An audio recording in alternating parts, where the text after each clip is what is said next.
उल्टे वो योजना ही 2 महीने में बंद हो गई। हालात ये है कि भर्ती परीक्षाओं के नाम पर राज्य में 15 से ज्यादा युवाओं की जान तक चली गई।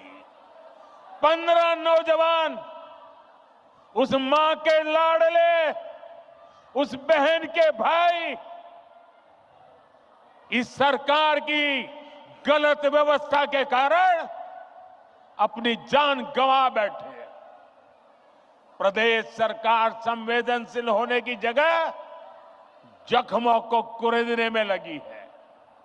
इस घटना में जिन युवाओं की जिंदगी गई है, मैं उन्हें श्रद्धांजलि देता हूं, उनके परिवारों को सांत्वना देता हूं और मैं वादा करता हूं, झारखंड में कुछ ही महीनों के बाद जब बीजेपी सरकार बनेगी, एनडीए सरकार बनेगी, तो इस सारे मामले की जांच करवाई जाएगी और जिम्मेवार लोगों को हर प्रकार से कानूनी शिकंजा कसा जाएगा। साथियों, झारखंड की वर्तमान सरकार को युवाओं की कोई चिंता नहीं है। इन्होंने हर साल जेपीएससी और जेएसएससी की परीक्षाएं आयोजित करवाने का वादा किया था, लेकिन वादा पूरा करने की जगह सरकार के संरक्षण में नौकरी बेचने वाले गिरोह पनप रहे हैं। यहां पेपर लीक करने वालों को शहद दी जा रही है। हर परीक्षा गड़बड़ियों का शिकार है। युवाओं के भविष्य से खिलवाड़ करने वाली ऐसी राज्य सरकार को हमें झारखंड से हटाना ही होगा। यहां की सरकार आपसे सिर्फ झूठ बोल सकती है, झूठे वायदे कर सकती है।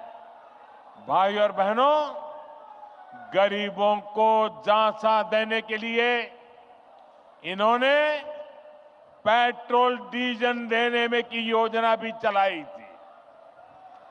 आप में से किसी को पेट्रोल डीजल मिल रहा है क्या? नहीं मिल रहा ना?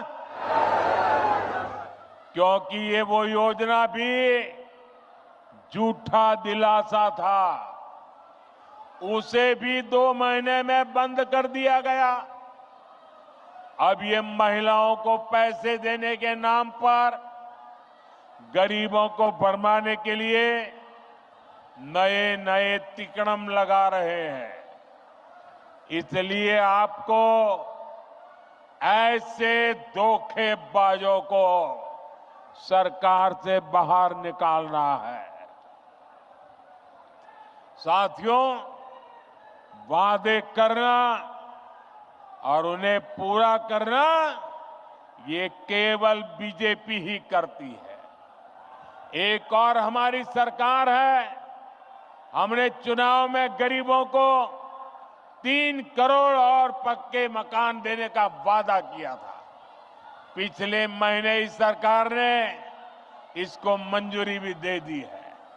हमने 70 साल से अधिक उम्र के हर बुजुर्ग को मुफ्त इलाज की गारंटी दी थी। कुछ ही दिन पहले सरकार ने उस फैसले पर भी मोहर लगा दी है। हम हर घर तक जल पहुंचा रहे हैं। हम लगातार छोटे किसानों को पीएम किसान सम्मान निधि दे रहे हैं। लेकिन भाइयों बहनों, आपको याद होगा, ढेर सारी घोषणाएं कांग्रेस पार्टी ने भी की थी। कांग्रेस ने पिछले लोकसभा चुनाव में युवाओं और महिलाओं को 1-1 लाख रुपए देने का वादा किया था। लेकिन जब महिलाएं ये पैसा मांगने कांग्रेस दफ्तर पर गई तो महिलाओं को अपमानित किया गया। जहां जहां कांग्रेस की सरकारें हैं वहां वहां ऐसे जूट की दुकान, ऐसे ही जूट की दुकान खोली जा रही है। साथियों, जेएमएम वाले भी जब जब कुछ देने की बात करें तो सावधान हो जाइए, क्योंकि जेएमएम को भी ये ट्रेनिंग कांग्रेस से ही मिली है। जब भी ये कुछ देने की बात करेंगे तो आपकी जेब पर डाका डालेंगे। मैया सम्मान योजना के नाम पर महिलाओं से 300-300 रुपए मांगे जा रहे हैं। अबुआ आवास के नाम पर 25,000 रुपए तक की वसूली हो रही है। केंद्र सरकार की योजनाओं में भी जहां इन्हें मौका मिल रहा है, ये पिछले दरवाजे से लाभार्थियों को गुमराह करके उनसे भी वसूली कर रहे हैं। म्यूटेशन और नाम सुधार जैसे काम करने वाले के लिए 5-5 हजार देने पड़ते हैं। मैं आपसे पूछता हूं, जनता को लूटना ही जिनका पेशा हो, वो आपको कभी भी कुछ देंगे क्या? ये जवाब देने का मौका आपको आने वाले चुनाव में मिलेगा। साथियों, मुझे विश्वास है कि झारखंड की जनता झारखंड के विकास के लिए वोट कर, भाजपा को मौका दीजिए। झारखंड के विकास के लिए भाजपा कोई कोर कसर बाकी नहीं छोड़ेगा।